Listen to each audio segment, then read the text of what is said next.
So I finally got around to creating the best gear sets for my Storm and Fire, which I'm going to show in this video. I'll just go over both of them. And then you guys will be prepared for Arc 5 and have the best stats for both Storm and Fire. So here we go. I was really close to having these sets done. All I needed was the Motorist robe from the new pack, which is the Raid robe. That was the only missing piece that I didn't have on both these characters. I had all the other gear. So I just waited until I either did the raid, which I didn't do, or waited for it to come out in a pack, and it did, and I got both of them. You guys saw that video.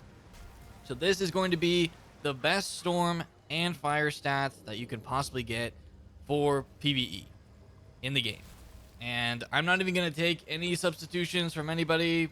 No arguing against this, because this is just straight up the best stats. Like, there's no other things that you could do here to be better. Usually in these videos, I was like, oh, if you had the raid robe or raid this or that, then your stats could be a little bit better. But at this point, we have everything. All right, so let's go ahead and jump into this on the main stat page. So at level 170, we have almost 10k health on a Storm, 9,700 health, 468 mana, which doesn't really matter anymore.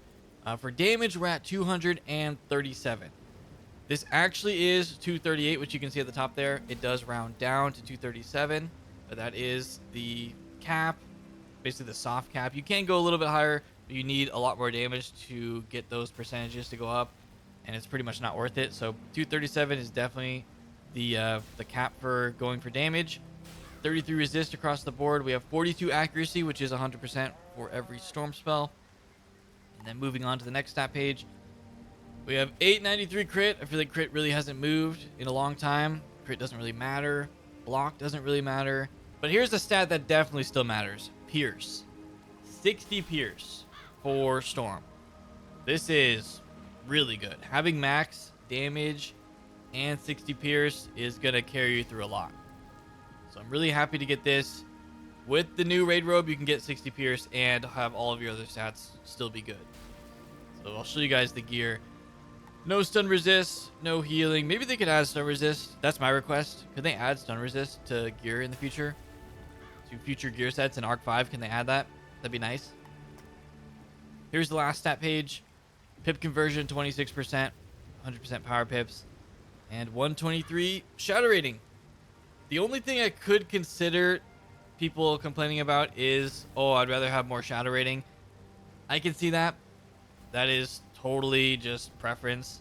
But honestly, you don't even rely on shadow pips anymore. Our Bunyip as a Storm just does so much damage that waiting for a shadow doesn't even matter. So we just do, as a Storm, we just do way too much damage. You don't need shadow pips to do damage, but I do. This is my main deck setup. I do rely on Bunyip, Tempest, and if I get a shadow, then I'll use Glow Bugs or Musicology. Definitely don't need this Storm Lord. That's probably from one of my pieces of gear I swapped out. So let's go over the gear quick. We have the Reaver Hood for Storm, the new Motorist Robe, Aggressive Traveler Overcoat. This is the new addition. This is the Raid Robe that you can get now from the pack, from the Motorist Pack 2. We have Reaver Boots. We have the Fairy Wand, and I did socket a sharpened blade onto that. Reaver Athame with health and pierce. We have Floormancer Amulet of Thorns, which I socketed pierce and accuracy. This one you actually can substitute for, I think, the fairy. I think the fairy is the exact same as this, or very similar. So you can swap that out for fairy. I don't even think I have fairy. Here's the comparison to Dream Reaver. You get more resist on this one, which is why I use it, but it's so close. Everything is so close for 170 amulets that if you don't have this one, you don't need to really swap for it if you have something else. Yeah, all these are very similar. But yeah, I just decided to go with this one because it's the most resist. And the stats are all really good. So this one is the absolute best. Reaver Ring. I've socketed health and pierce onto that one. Here is the pet. It's the pet I've been using for such a long time. And it has 1 pierce talent and all damage. And then Chompy Bronto. We need that in order to get this much damage because the set does give us extra 6. And then I'm using the Electric Fairy box and socketed damage onto that. That's the full set, guys. That is the best Storm gear Here's the quick overview if you just want to screenshot that quick so you can just see all the pieces of gear easily right there. And that's it. That is the best storm gear for PvE. And I'm excited to use this set in Arc 5 in the new world, because I just feel like with the way that King's Isle has been with new worlds, usually they're not that difficult. I feel like with these stats, we can breeze through it. You could even solo with these stats because you'll probably just kill the enemies so fast that they won't even be able to touch you. And we have almost 10k health. So yeah, it really is. The game is really a lot easier than it's been in the past.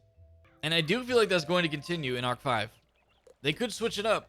They could switch it up and make it to where the next arc is actually difficult, like they did in Arc 2. I think it'd be kind of fun if they did that. If they kind of, switched things up a little bit and made the next world very difficult.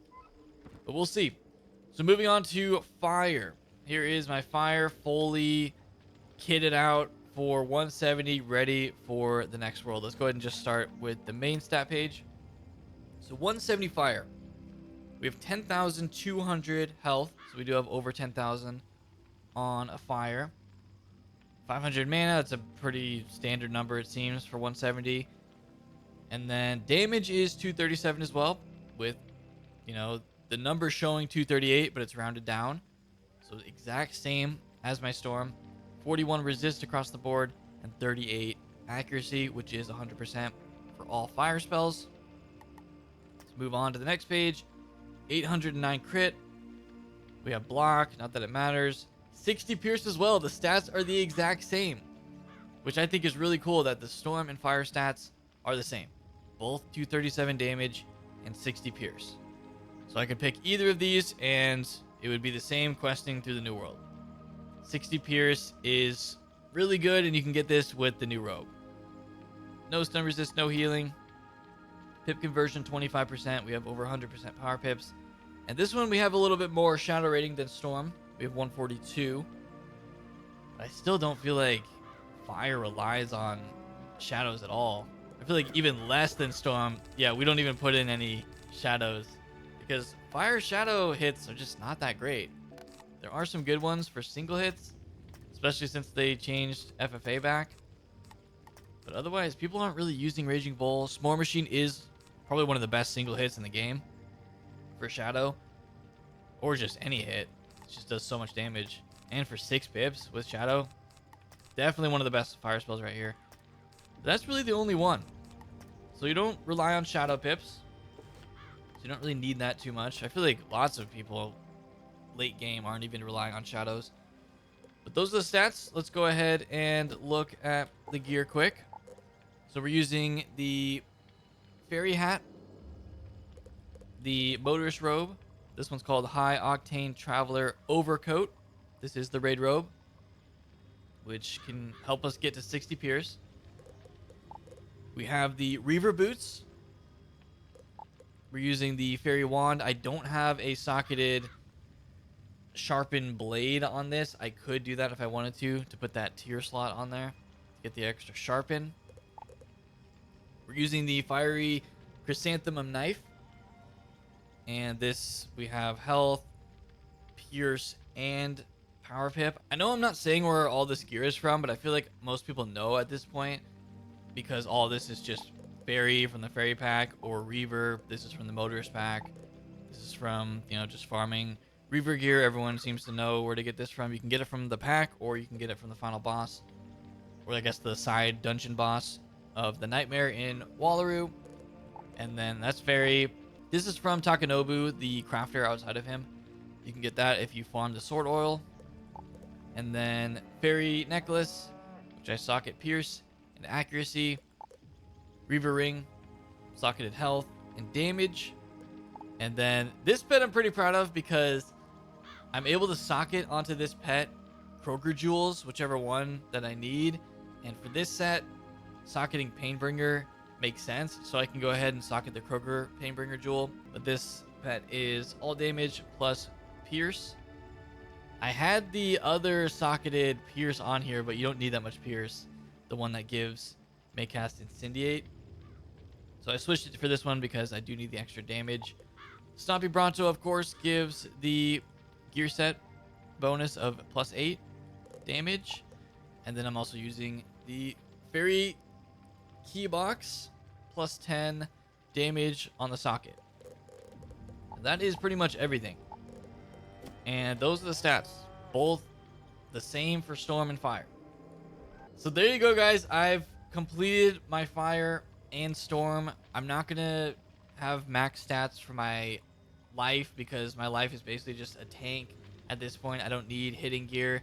If there are solos in the new world, I have a hitting set, but I don't need like the perfect life hitting set because I feel like that would be a waste, because my life doesn't hit that much. There's no reason to. I only hit if there's like a forced solo, which we got in Walrus, so maybe we'll get in Arc 5 Worlds. We'll have to see. But these are the best stats for Fire and Storm. So I hope you guys enjoyed this one. If it was helpful, definitely leave a like on it. And we'll look forward to whatever the new world's going to be. I hope it is a little bit challenging, because I feel like we've been waiting a long time. I don't really count Selenopolis as a new world. I mean, I know it was, but I feel like Selenopolis was just a side world. I'm looking forward to the next main world in this game, which we should get in November or October. We'll see. So thank you guys so much for watching. Hope you guys enjoyed this today. I'll see you all next time.